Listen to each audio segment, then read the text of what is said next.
concepts of chemistry. And today we are going to learn about stoichiometry. Stoichiometry क्या होती है, stoichiometry calculations कैसे की जाती है, वो सब हम इस लेक्चर में डील करेंगे. So let's move towards the lecture.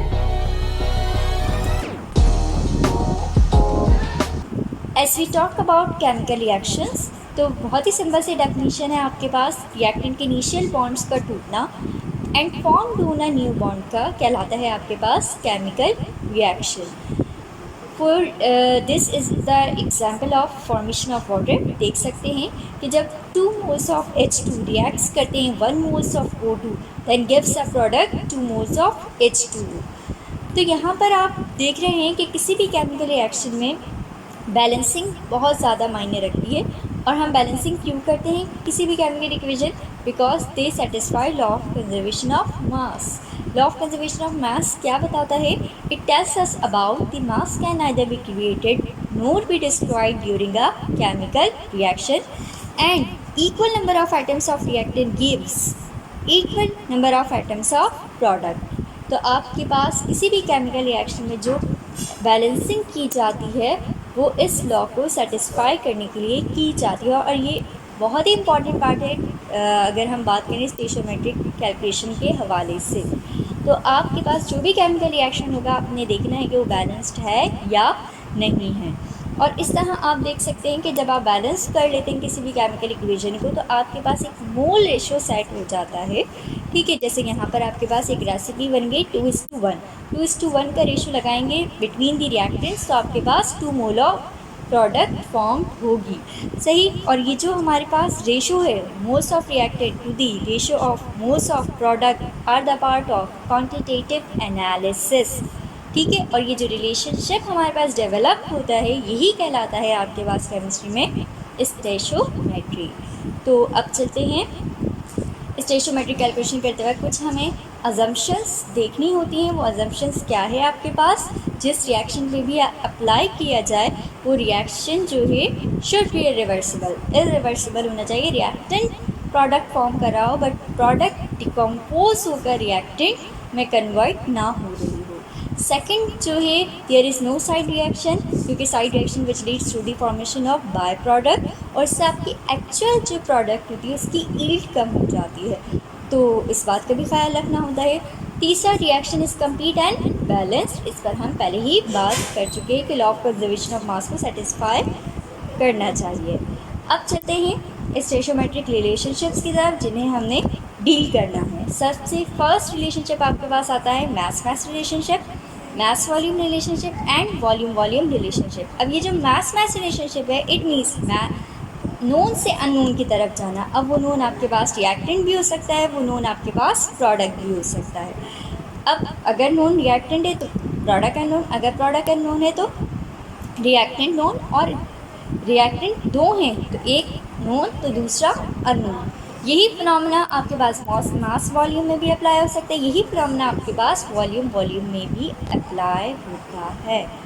तो चलते हैं towards the first relationship which is mass mass relationship. और उसमें हम देखेंगे नोन टू अननोन कैसे फाइंड आउट किया जाता है किसी भी सब्सटेंस का मास. और आपके पास गिवन क्या होगा? मास ही होगा. तो इसकी एग्जाम्पल देखते हैं. तो फर्स्ट एग्जाम्पल आपके पास यहाँ है calculate weight of carbon dioxide that can be obtain by heating 25 gram of limestone.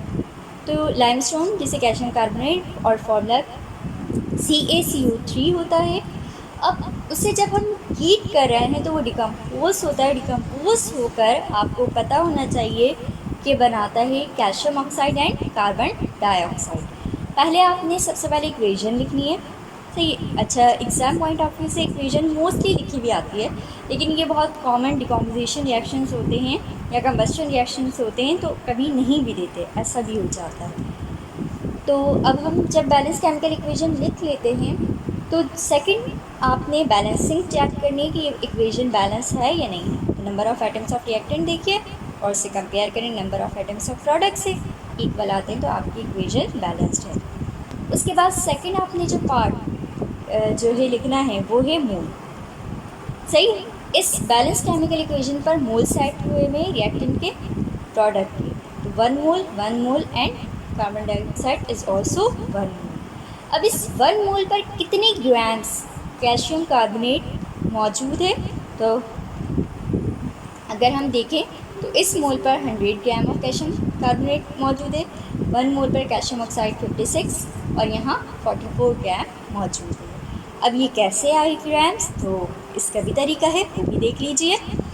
हमने कैसे निकाला, कैल्शियम कार्बोनेट 1 मोल है, कैल्शियम कार्बोनेट के एलिमेंट्स लिखे, एलिमेंट्स के बाद नंबर ऑफ एटम्स लिखे, calcium 1 atom, carbon 1 atom, oxygen 3 atoms, और से मल्टीप्लाई करवाया उनके एटॉमिक मासेस से, और फिर मल्टीप्लाई करवाने के बाद उन सबको ऐड कर लिया। उन सबको जब ऐड किया गया तो उनका सम क्या आया, 100 ग्राम।